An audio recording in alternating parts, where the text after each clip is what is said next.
Question 34 हमने कर लिया था।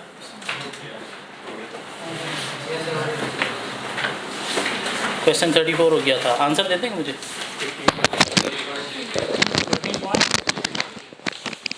15.6 ऐसा कुछ आंसर है, क्या ख्याल है? वैक कैलकुलेट करना था। Original limited has the following detail.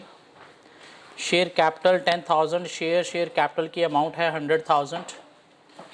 Reserve दिए गए हैं 10%, रिडीमेबल डेट दिया गया है 25,000, 12% इरिडीमेबल डेट दिया गया है 20,000, cost of equity 16%, dividend growth rate g 5% निकाल के दे दिया उसने। लास्ट डिविडेंड जस्ट पेड 9.50 पर शेयर है, पर शेयर।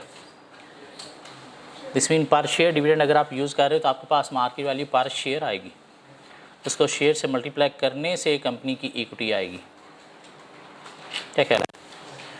पोस्ट टैक्स केडी है, रिडीमेबल डेट का 8%, इरिडीमेबल डेट का 9%, टैक्स रेट 30%।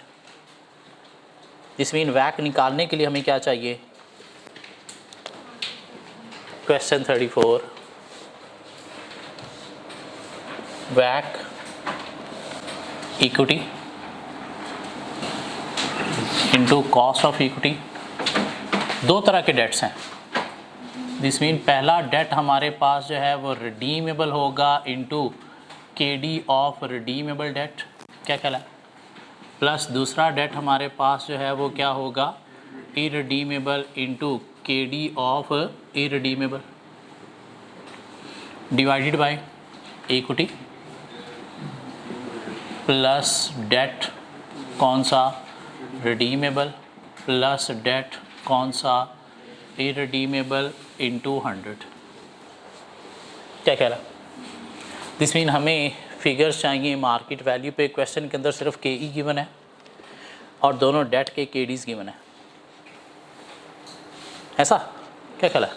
दिस मीन हमें इस क्वेश्चन को सॉल्व करने के लिए हमें 6 चीज़ें चाहिए। एक हमें चाहिए equity, market value of equity. एक हमें चाहिए के ई। एक हमें चाहिए मार्केट वैल्यू ऑफ डेट कौन सा? रिडीमेबल। एक हमें चाहिए मार्केट वैल्यू ऑफ डेट कौन सा? इरिडीमेबल। एक हमें चाहिए, चलें इसका पहले केडी निकाल लेते हैं, वो हमें चाहिए। फिर हमें डेट जो है वो इरिडीमेबल चाहिए और फिर इसका केडी चाहिए। और ये 3 रेट क्वेश्चन में गिवन है। के ई गिवन है कितना? 16%। केडी रिडीमेबल डेट का गिवन है कितना? 8%। केडी इरिडीमेबल का गिवन है कितना? 9%। और बाकी चीज़ें हमें चाहिए। इक्विटी की मार्केट वैल्यू निकालने के लिए डी इंटू 1 प्लस जी। डी हमारे पास है, जी हमारे पास है, डिवाइड बाई के ई माइनस जी। के ई भी है, जी भी है। मार्केट वैल्यू इक्विटी मुझे दे देंगे कितनी निकली? 90681 पर शेयर को शेयर से मल्टीप्लाई करके क्या कहला? 9068261 जितनी भी है, क्या कहला? उसके बाद हमें चाहिए market value of redeemable debt. और market value of redeemable debt हमें निकालना पड़ेगी कैसे? 3 साल हैं, 10% कंपाउंड रेट है, 30% टैक्स है, क्या कहला? तो ईयर 1 2 3 10 इंटरेस्ट रेट है, 3 टैक्स है। रिडम्पशन वैल्यू नहीं देगी तो फेस वैल्यू 100 हम एज्यूम करके चल रहे हैं, तो 100 पे रिडम्पशन होगी। यहाँ से आ जाएगी 100 फेस वैल्यू वाले डेट की मार्केट वैल्यू कितनी? 97.42। दिस मीन हमारे पास जो डेट है वो है कितना? 25,000 और एक 100 वाले की मार्केट वैल्यू आई 97.42। हमारे पास आ गई डेट की मार्केट वैल्यू कितनी? 24355। नहीं, डेट को शेयर से कौन से मल्टीप्लाई करना है? इक्विटी शेयर से मल्टीप्लाई करके 90682 आई ना, क्या ख्याल है? तो डेट हमारे पास बुक वैल्यू इतनी है उसकी, तो मार्केट वैल्यू हमने एक 100 वाले डेट की निकाली और वो कितनी? 97.42। इसकी कितनी मार्केट वैल्यू? फ्रैक्शन से मल्टीप्लाई कर दिया, क्या ख्याल है? केडी हमारे पास है। और उसके बाद हमारे पास इरिडीमेबल डेट की मार्केट वैल्यू हमने निकालनी है। इरिडीमेबल डेट की बुक वैल्यू दी गई है कितनी 20,000 और इंटरेस्ट दिया गया है कितना 12। क्या ख्याल है? तो अब कैसे निकालते हैं sir? Interest into 1 minus T mean 30% divide by के डी हमारे पास दिया गया है कितना 9%। तो कितनी वैल्यू आई 93 पॉइंट। तो 93.3 एक 100 वाले डेट की वैल्यू है। तो हमें निकालनी है मार्केट वैल्यू कितने की 20,000 की। तो वो कितनी आ गई 18,666। क्या ख्याल है? ऐसी अब ये सारी फिगर्स अगर हम पुट कर दें तो हमारे पास आ जाएगा 15.66% वैक। निकाल के देखो क्या आता है।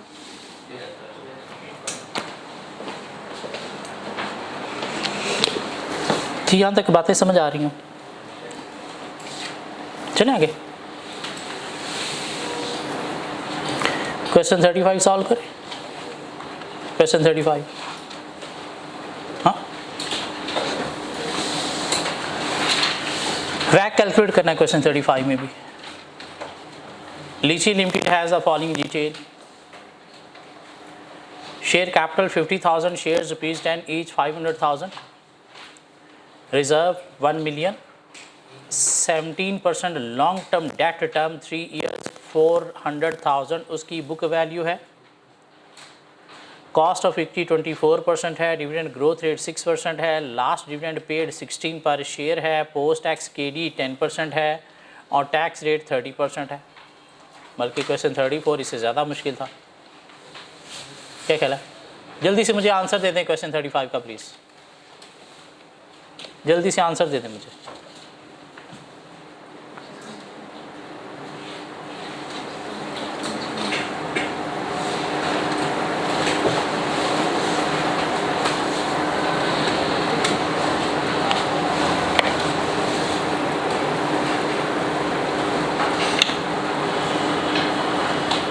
क्वेश्चन 35 का आंसर दे दें।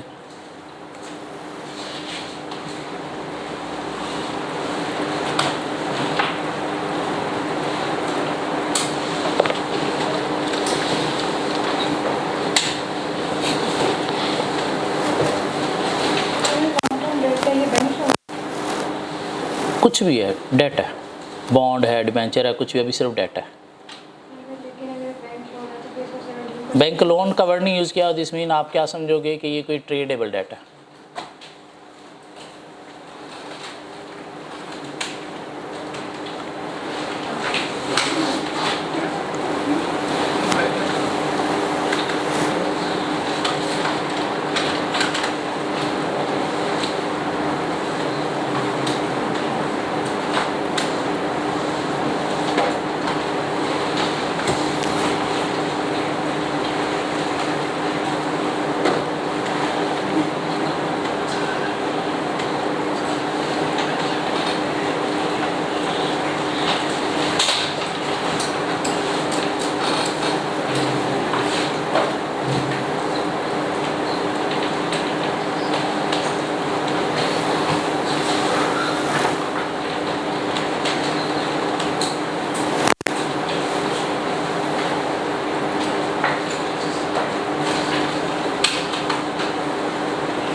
ये 4 फिगर्स और उसके बाद वैक की फिगर मुझे चाहिए।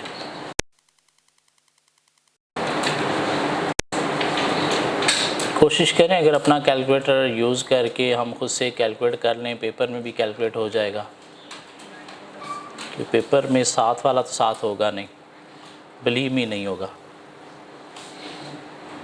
हुआ भी तो किसी काम का नहीं होगा।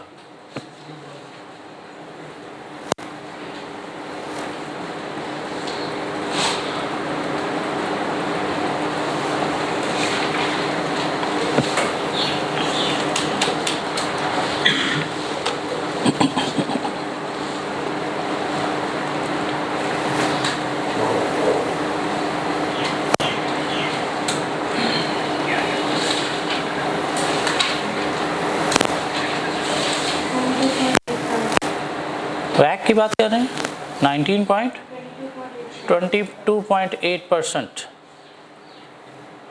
2 शातें और चाहिए मुझे।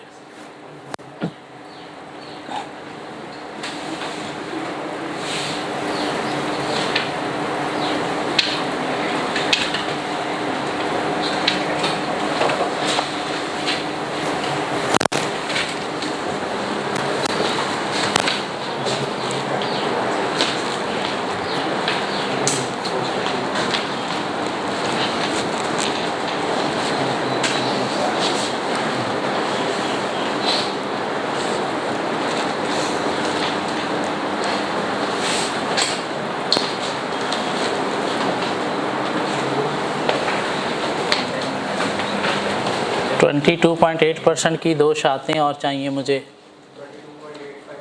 85% एक शहादत और चाहिए।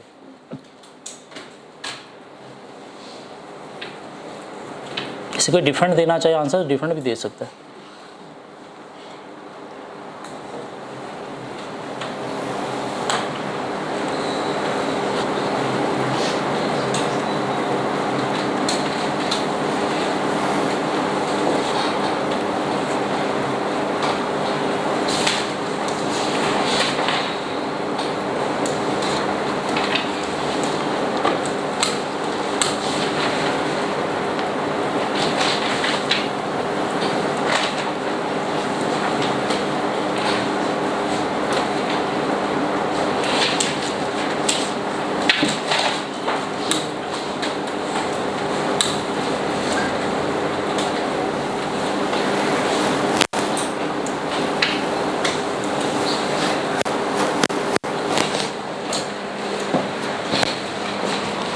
जी market value of equity 94.2 into 50,000 shares is equal to 4711,111।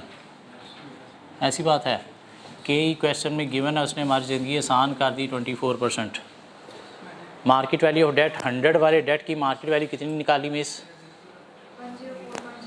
104.73। एक 100 वाले की इतनी मार्केट वैल्यू, तुम्हारे पास बुक वैल्यू कितनी है?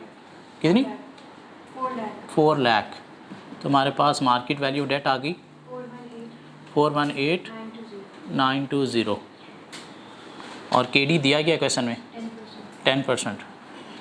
अप्लाई करना है, तुम्हारे पास 22.8% आंसर आना चाहिए। क्या ख्याल है? वैक is equal to 4711,111 into 24% plus 418,920 into 10% divide by 4711,111 plus 418,920 into 100। तो आंसर आ गया हमारे पास 22.8%। क्या ख्याल है?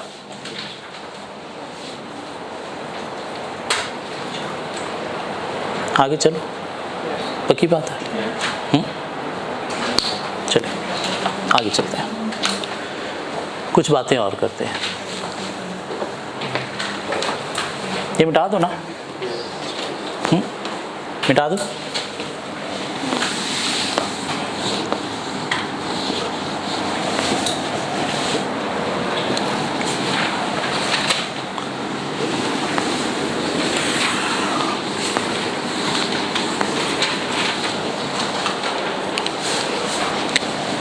एग्जाम्पल, एक कंपनी है,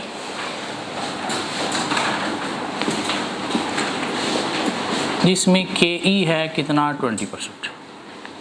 what is KE? Cost of equity, share holder required return.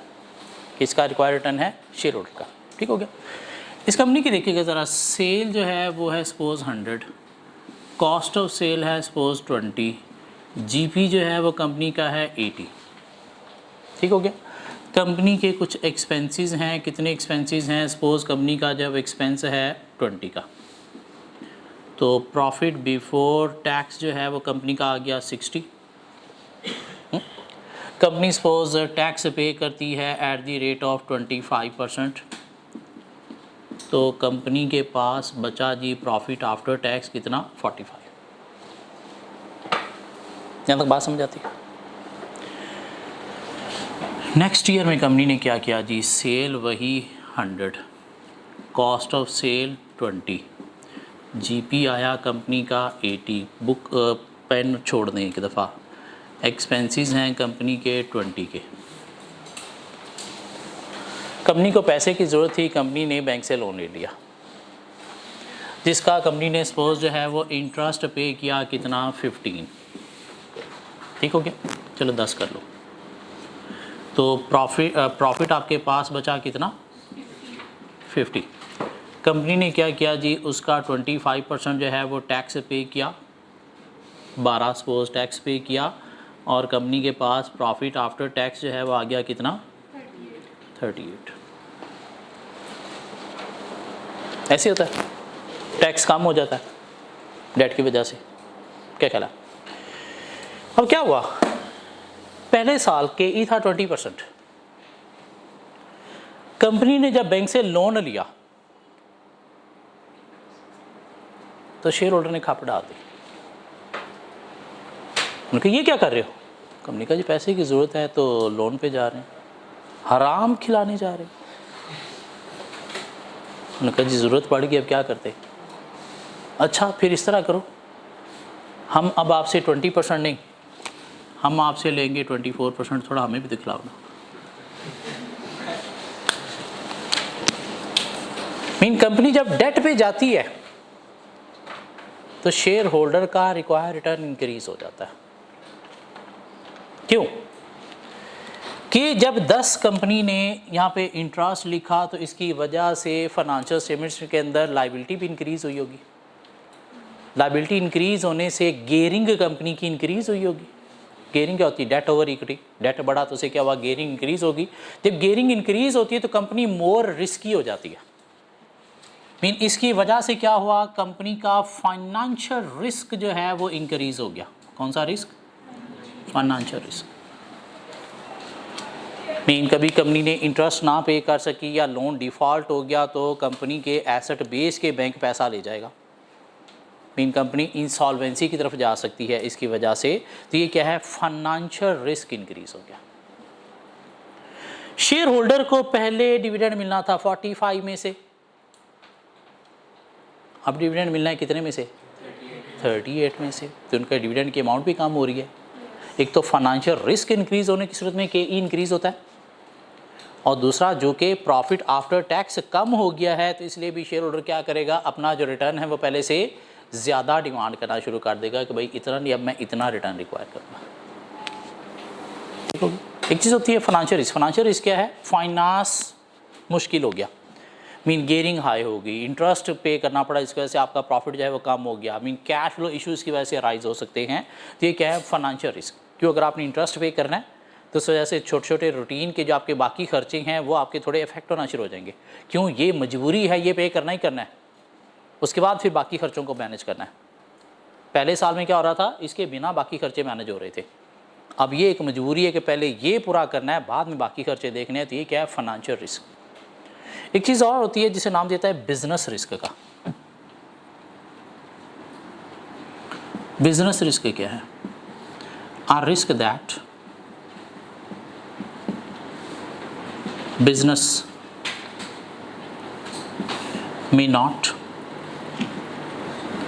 achieve its objective। Risk that business may not achieve its objective.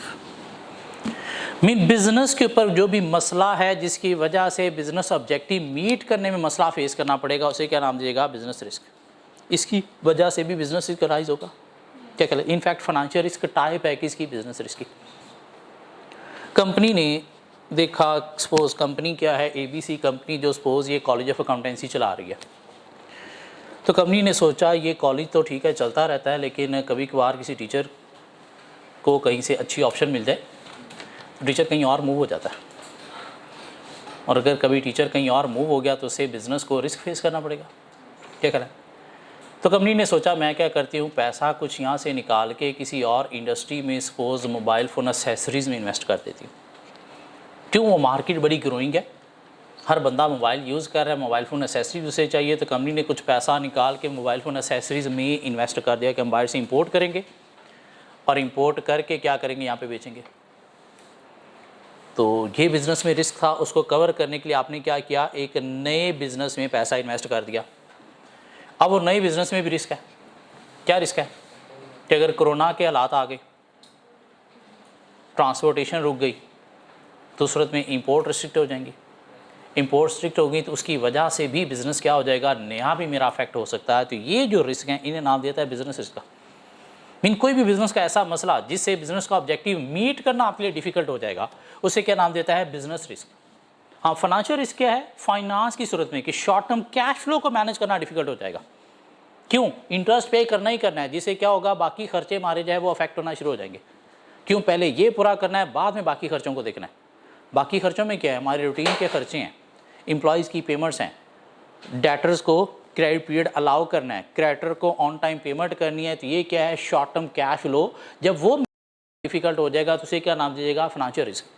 और जब भी बिज़नेस का फाइनेंशियल या बिज़नेस रिस्क इंक्रीज़ होता है तो शेयर होल्डर का मुंह खुल जाता है, वो पहले से ज़्यादा डिमांड करना शुरू कर देता है। मीन KE क्या हो जाता है? बिज़नेस का इंक्रीज़ हो जाता है।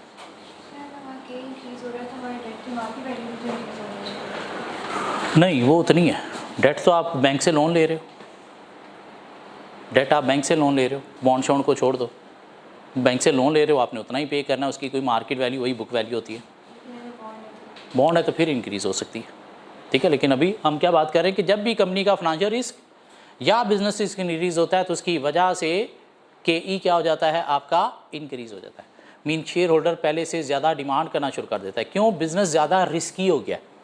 जैसे जैसे बिज़नेस ज़्यादा रिस्की होगा उतना ही शेयर होल्डर की डिमांड जो है वो क्या होगी? बढ़ती चली जाएगी। ये बात समझ आती? चलिए इधर आइएगा, एक एग्जांपल डिस्कस करते हैं।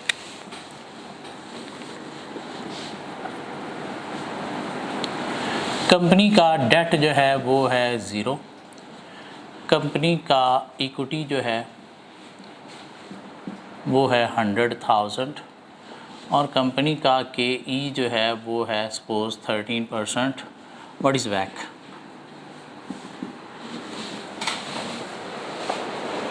WACC कैलकुलेट करके देंगे।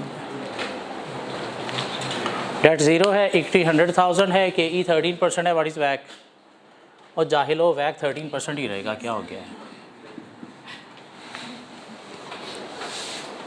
क्या कहला है? 100 इंटू 13% डिवाइड बाई 100, तो 100 से कैंसिल हो गया, बाकी पीछे ही रह गया। 13% WACC वही रहेगा। हाँ, अगर डेट है ही नहीं तो WACC क्या है? KE ही है। हाँ, एक और एग्जांपल डिस्कस करते हैं। डेट है कंपनी का 50,000, KD जो है वो है 10%, इक्विटी जो है वो है 100,000 और KE जो है वो है 13%। What is WACC?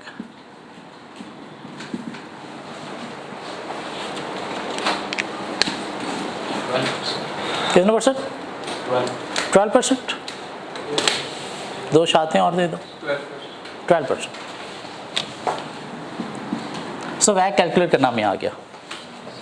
और हमने क्या सीखा कि जब कंपनी का रिस्क इंक्रीज होता है तो शेयर होल्डर की डिमांड बढ़ जाती है। मीन KE भी साथ ही क्या हो जाता है?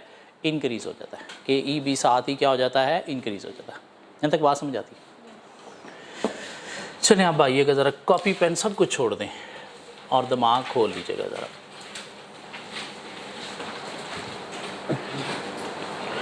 कंपनी का जो डेट है वो है 0, कंपनी की जो इक्विटी है वो है 100,000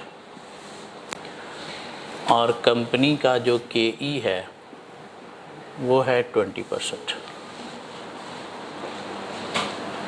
ठीक हो गया? यहाँ तक बात समझ आती है? वैक क्या? 20%। ठीक हो गया?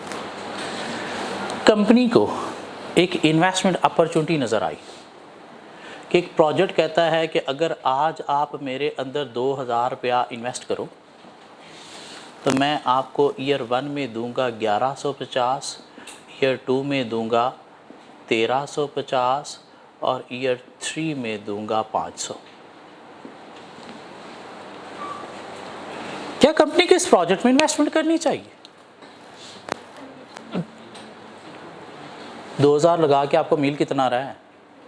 2500 मिल रहा है, कितना? 3,000 मिल रहा है। 3,000 मिल रहा है तो कंपनी को इन्वेस्टमेंट कर देनी चाहिए। नहीं, हमें क्या करना पड़ेगा? NPV निकालना पड़ेगी सर, NPV निकालना पड़ेगी। क्या कह रहा है? कंपनी के पास पैसे नहीं है,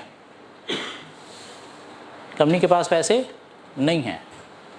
कंपनी ने सोचा कि मैं क्या करती हूँ, डेट लेके ये इन्वेस्टमेंट कर लेती हूँ। क्या कह रहा है? अगर कंपनी डेट पे नहीं गई थी तो उस सूरत में वैक कितना आ रहा था आपका? कैसे sir? 100,000 into 20% plus 0 into 0 divided by 100,000 plus 0 into 100, तो आ रहा था जी 20% आपका वैक। आप शेयर होल्डर को कितना कमा के दे रहे थे? 100,000 का 20%। क्या ख्याल है? 100,000 का कितना? 20%। इसको अगर 100,000 की भी अगर हम 10,000 कर लें तो आप शेयर होल्डर को कितना कमा के दे रहे थे? वैक फिर भी 20% ही रहेगा। आप शेयर होल्डर को कितना कमा के दे रहे थे? 2,000 रुपया। क्या ख्याल है? इन्वेस्टर को कितना आप दे रहे थे? 2,000।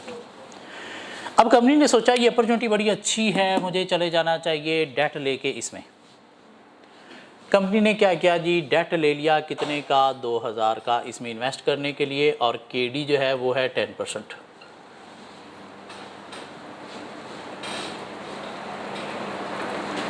अब क्या होगा? नया वैक कैलकुलेट करना पड़ेगा। क्या कह रहा है? और कंपनी जैसे ही डेट पे जाने लगी, शेयर होल्डर का ठहर भाई, आराम खिलाने जा रहा है, थोड़ा मुझे भी खिला ना। उसने क्या कहा कि भाई मैं 20% नहीं अब आपसे चार्ज करूंगा, कितना? 24%।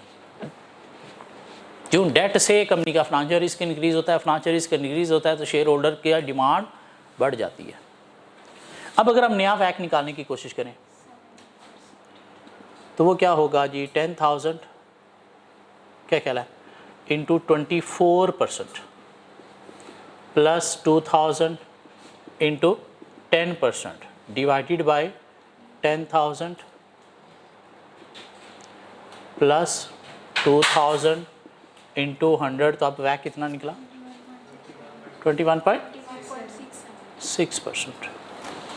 ठीक हो गया? पहले आप इन्वेस्टर को दे रहे थे 2,000 रुपया, अब आप इन्वेस्टर को कितना दे रहे हो? 2,400। क्या कहला? और प्लस यहाँ से कितना दे रहे हो सर? 200।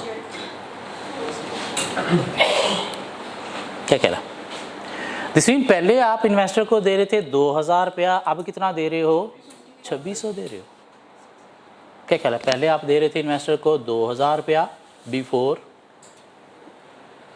नाउ आप कितना दे रहे हो? 2,600। कितना एक्स्ट्रा दे रहे हो सर? 600। आपको एक्स्ट्रा मिला कितना है? एक्स्ट्रा मिला कितना है? 2,000। क्या कहला है? इन्वेस्टर का रिटर्न आपको 600 एक्स्ट्रा देना है, अगेंस्ट एक्स्ट्रा आपने लिया क्या है? 2000 क्या ख्याल है? इसको अगर आप डिवाइडेड बाय 2000 करो तो आपके पास एक अमाउंट आएगी क्या? 3%, 30%, 30%। क्या ख्याल है? ये जो 30% है ना, इसे नाम दिया जाता है मार्जिनल वैक का।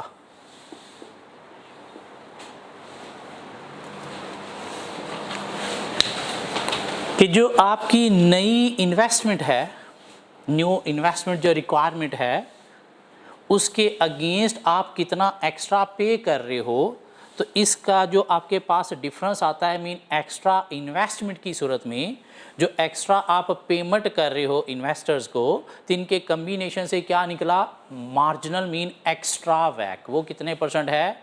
30%। अब हमने ये प्रोजेक्ट में इन्वेस्टमेंट करनी है या नहीं करनी? एनपीवी के थ्रू वेरीफाई करेंगे। पॉजिटिव आई तो करनी है, नेगेटिव आई तो नहीं करनी। किस रेट पे एनपीवी निकालेंगे? मार्केट रेट 10% केडी पे नहीं। अब इसकी हम डिस्काउंटिंग करेंगे ये मार्जिनल वैक 30% पे। ये बात समझ आती? एक प्रोजेक्ट आप लेके चल रहे थे, बिजनेस लेके चल रहे थे, एक वैक आपके पास था, आपको पता था कि आप कितना इन्वेस्टर्स को रिटर्न दे रहे हो। अब अगर कोई नया प्रोजेक्ट आता है और नया प्रोजेक्ट आता है तो आपने उसकी फाइनेंसिंग थ्रू डेट करनी है। क्या ख्याल है? और जब भी डेट पे जाओगे तो फाइनेंशियल रिस्क इंक्रीज़ होने की सूरत में के ई इंक्रीज़ होगा। दिस मीन शेयर होल्डर को अब आपको कुछ एक्स्ट्रा देना पड़ेगा, डेट होल्डर को भी अब आपको कुछ एक्स्ट्रा देना पड़ेगा जो पहले आप नहीं दे रहे थे। तो एक्स्ट्रा आप कितना दे रहे हो, कितनी अमाउंट के अगेंस्ट वहाँ से एक रेट निकलेगा, उस रेट को क्या नाम देता है? मार्जिनल वैक का। उस मार्जिनल वैक पे आप क्या करोगे? नए प्रोजेक्ट की डिस्काउंटिंग करोगे जिस पे आप वो पैसा डेट वाला लगाने जा रहे हो। और देखोगे पॉजिटिव एनपीवी है तो उस प्रोजेक्ट को आप एक्सेप्ट करोगे, नेगेटिव है तो क्या करोगे? रिजेक्ट करेंगे। इसकी अगर हम PV at the rate of 30% निकाल लें तो ज़रा मुझे एनपीवी दे देंगे कितनी बनती है?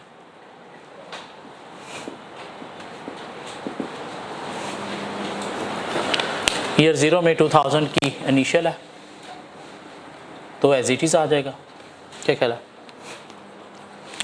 ये 2000 नेगेटिव ऐसे ही आ जाएगा। इसको हम डिवाइड कर देंगे 1.30 रेज टू पावर 1, डिवाइड कर देंगे 1.30 रेज टू पावर 2, डिवाइड कर देंगे 1.30 raise to power 3। 88 point negative NPV आ गई। तो क्या हमें इस प्रोजेक्ट में इन्वेस्टमेंट करनी चाहिए? नहीं करनी चाहिए। सो मार्जिनल वैक क्या है सर? मार्जिनल वैक क्या है? ओल्ड वैक के थ्रू जो इन्वेस्टर का रिटर्न है। क्या कहला है? ओल्ड वैक के थ्रू जो इन्वेस्टर का रिटर्न है और न्यू वैक के थ्रू जो इन्वेस्टर का रिटर्न है, इसका difference divided by extra finance जो आपको मिला है। क्या कहला है? So new वैक return, new वैक return कितना? 2600 माइनस ओल्ड वैक रिटर्न कितना? 2000। क्या कहला है? डिवाइडेड बाय क्या करेंगे? Extra finance. एक्स्ट्रा फाइनेंस कितना आपको मिला है? 2000 का। तो आपके पास क्या आ गया? मार्जिनल वैक आ गया। क्या फार्मूला हमने बनाया? New वैक return minus old वैक return divided by new finance या एक्स्ट्रा फाइनेंस। तो आपके पास क्या आ गया सर? मार्जिनल वैक। क्यों निकाला है हमने? कि जब हमारी फाइनेंसिंग रिक्वायरमेंट चेंज हो रही है और उसकी वजह से क्या हो रहे हैं? रेट भी चेंज हो रहे हैं। किसके? शेयर होल्डर के या डेट होल्डर के। तो उसकी वजह से हमें एक्स्ट्रा जो वैक निकालना पड़ रहा है वो क्या है? मार्जिनल। किस लिए? ताकि हम नए प्रोजेक्ट की फाइनेंसिंग जो है उसकी डिस्काउंटिंग इस पर कर सकें। 30% इंडिकेट क्या करता है? कि इस नए प्रोजेक्ट की वजह से, इस नए प्रोजेक्ट की वजह से हमारे जो वैक में चेंज आएगा, एक्स्ट्रा जो चेंज आएगा वो कितना आएगा? 30% आएगा। अब ये दोनों वैक की अमाउंट को अगर हम कंपेयर करें 30% नहीं बनेगा कि 21.6 नया वैक आ रहा है, पुराना 20% था, तो 30% जो है वो वैक में डिफरेंस आ रहा है। नहीं, ये 30% मार्जिनल वैक बेसिकली है क्या कि एक्स्ट्रा इन्वेस्टमेंट के लिए जो एक्स्ट्रा आपने रिटर्न देना है उसकी वजह से जो चेंज आ रहा है वो क्या है, एक फैक्टर, एक रेट, वो रेट को नाम दिया गया है मार्जिनल वैक का। कैसे कैलकुलेट होगा? नए वैक की वजह से जो आपको रिटर्न देना पड़ रहा है शेयर होल्डर को कितना, 2400 और 200 2600। पुराने वैक की वजह से कितना रिटर्न आप दे रहे थे, 2000, तो डिफरेंस कितना आ गया नॉमिनेटर में, 600 डिवाइड बाय न्यू फाइनेंस आपको कितना मिला, एक्स्ट्रा फाइनेंस कितना मिला है, 2000। तो आपके पास ये जो एक रेशो आई है इसे नाम क्या दिया गया है, मार्जिनल वैक का। क्यों निकालना है ये कि अगर हमने किसी नए प्रोजेक्ट जहाँ पे एक्स्ट्रा फाइनेंस लगाना है उसकी डिस्काउंटिंग करने के लिए हमें जो रेट चाहिए वो रेट क्या होगा, मार्जिनल वैक होगा। हाँ, अगर नया प्रोजेक्ट नहीं है, कोई फाइनेंसिंग आपने कहीं पे लगानी नहीं है, ना आप उसके आउटहोल पता है, ना आपने एनपीवी कैलकुलेट करनी, फिर मार्जिनल वैक की कैलकुलेशन करने की भी ज़रूरत नहीं है। क्या कह रहा है?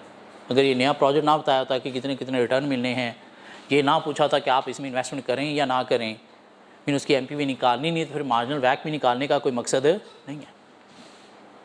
हाँ, जब नए प्रोजेक्ट पे आपने एक्स्ट्रा फाइनेंस लगाना है तो डिसीजन लेना है कि इस प्रोजेक्ट को आप एक्सेप्ट करो या ना करो, तो फिर डिसीजन कैसे लोगे, एनपीवी की बेस पर। तो एनपीवी किस रेट पे आप डिस्काउंटिंग करोगे, मार्जिनल वैक पे। ये क्वेश्चन 36 मिलेगा आपको। Question 36, banana limited has the following capital structure.